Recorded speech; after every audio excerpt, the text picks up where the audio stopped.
everyone, welcome back to my channel. A little over a month ago, I made a video about getting my life organized before starting my PhD in epidemiology this fall. And at the time, my goals were pretty simple. I wanted to rebuild structure, improve my routines, get more consistent with my PhD preparation, continue creating content, and prioritize things like mindfulness and recovery. At the end of that video, I basically said I wasn't trying to completely transform my life overnight, but I was trying to slowly build habits and systems that would actually support me once my PhD starts.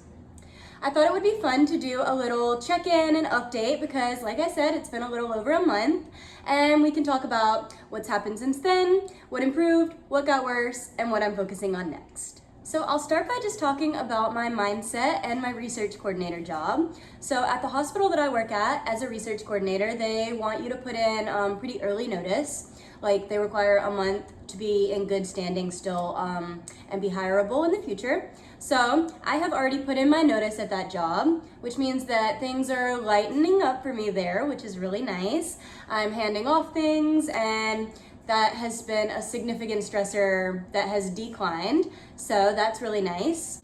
That has also allowed me to take more time to focus on my physical activity and content creation, so I've been really consistent with those two things, which I'm super proud of. My physical activity has been probably the most consistent over this past month and a half or so since I filmed the last video. I have been very consistent with my working out 5 days per week. I've been taking some group classes with some of my personal training clients at my gym, which is really fun. And overall, I've just been able to invest in myself a little bit more, which has been really nice. I've felt really strong and really good, and I'm really grateful for this kind of slow season where I get to kind of focus on the gym and really not worry about my schoolwork too much right now, not worry about my dissertation, and just kind of focus on me and getting myself and my mindset and my body physically ready to start this PhD. As for my content creation, I have been really consistent with that, and I've been having a lot of fun with it. Sometimes it is challenging, but I'm just reminding myself why I'm doing this. And I've been trying to brainstorm and come up with some new ideas, plan for what I'm gonna do once I actually start my PhD to kind of bring you guys along and show you that process of my whole first year. And I'm really excited about that. If you have any ideas for any content that you would like to see from me for a first year PhD student, please leave that in the comment below and I will see what I can do. The next big update is that I officially signed a lease for my apartment in South Carolina. And honestly, I think that was the moment when everything started to feel real. Up until now, the PhD has felt like this future version of my life that I was preparing for, but I have a lease signed and a move-in date, and it is official. I will be moving to Columbia, South Carolina, and that's just so crazy and exciting, and I just can't wait.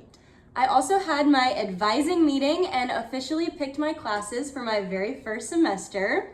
And that was another moment that made everything feel so much more real. I am so excited that I know what classes I'm gonna be taking now. I have a few electives and then of course some just baseline classes to get me back into epidemiology and biostatistics and data analysis. So I'm really looking forward to that. I think something really interesting about preparing for a PhD is that there isn't really a point where you suddenly feel ready. You just sort of slowly accumulate experiences and preparation until eventually the semester starts and you jump in. At least that's how I feel as of right now. But I'm really excited about the courses that I'll be taking, especially because they're finally getting closer to the kind of epidemiology and methods training that I really want to spend the rest of my career doing. Of course, I would be lying if I said that I wasn't intimidated a little bit by the coursework, but I think being excited and intimidated at the same time is probably a pretty normal place to be before starting a PhD. Another really exciting update is that I've started hopefully planning what will become my first publication. I'm intentionally not going into too much detail yet because it's still very early in the process and I want to save some of that for some later updates. But I will just say that I'm beginning to think about publication level research, and it's been a really interesting learning process. I'm really just trying to get familiar with all of the processes and make sure that I come in as ready as possible. So I know that I don't have to be necessarily thinking about my first publication yet, but I just really want to come in ready and prepared, and I'm very eager to get that first publication out and get my career started. One thing that surprised me is how much research happens before any writing ever even can begin, or before you can even really think about writing the paper. There's so much thinking, refining, narrowing questions, and trying to figure out exactly what problem you want to answer.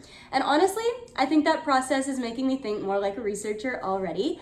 I've been trying to read papers and just really get into that mindset. So I'm really proud of myself for that. I've also continued working on my R skills. If you are new here and you're not super familiar with epidemiology, R is a statistical program that we use in epidemiology, and it's I would say the most used one based on what I've seen and experienced.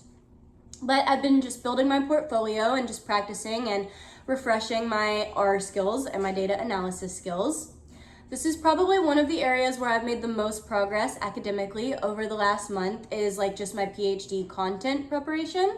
So this R portfolio, and I've also been brushing up on just general biostatistics and epidemiology topics. I've been using ChatGPT to help me do that. I've used it to help me make a review course. I put in the syllabus for the level right before what I'll be taking. I asked my school to send that to me, and I put that into ChatGPT, and I've been using that. So that's something that I would recommend. That's been really, really helpful and really good too. So I definitely still have a lot to learn, but I feel much more comfortable opening R and actually trying things and doing some statistical analysis work and speaking like an epidemiologist and a biostatistician.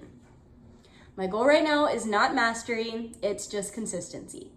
If I can continue showing up and practicing regularly, I think I'll be in a really good place by the time the classes start. So now I'm gonna kind of break down what improved and what still needs work, looking at the last time that I sat down and talked to you guys about this whole process. So compared to last month, I would actually say that PhD preparation became my strongest category. That's the biggest change. Fitness also grew definitely and improved, and that's stayed consistent most of the summer and should stay consistent into the foreseeable summer. Content creation wasn't as consistent. I did fall off of the shorts and Instagram a little bit, but that's okay. I'm giving myself grace because I know that not everything can be perfect. And again, if every category was perfect, I would have nothing to improve and I would get bored. So we're gonna work on the content creation next.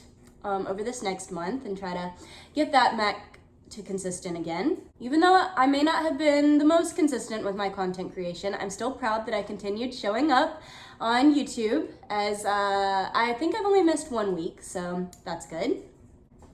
I keep saying that I want meditation and mindfulness to become a regular part of my routine, and somehow those are always the first things to disappear when life gets busy. It's kind of ironic because those are probably the moments when I need them the most, but we'll work on that. I have been trying to get into yoga and meditation because I'm a pretty anxious person, especially in school because I'm a perfectionist. So I know that this stuff helped me whenever I was in college, and I really need to get back into it, but baby steps. Again, I say, if every category was perfect, I would have nothing to work on. So that's something that I need to focus on moving forward for sure. Going into next month, my goals are pretty simple. I want to continue building that R portfolio and reviewing for school and working on that publication.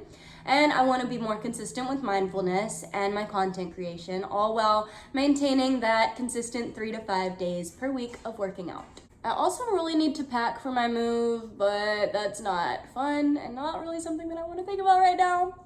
So we'll worry about that later, even though I know that I'm gonna regret it whenever the time comes around. But I can look back at this video and say that I told myself. I just really wanna keep building a life that supports the kind of student, researcher, and future professor that I hope to become. One thing I've learned over the last month is that preparing for a PhD isn't about waiting to suddenly feel ready. It's more about becoming the type of person who can handle the challenges that come with it. And I think that's happening slowly, even on weeks where it doesn't feel like it.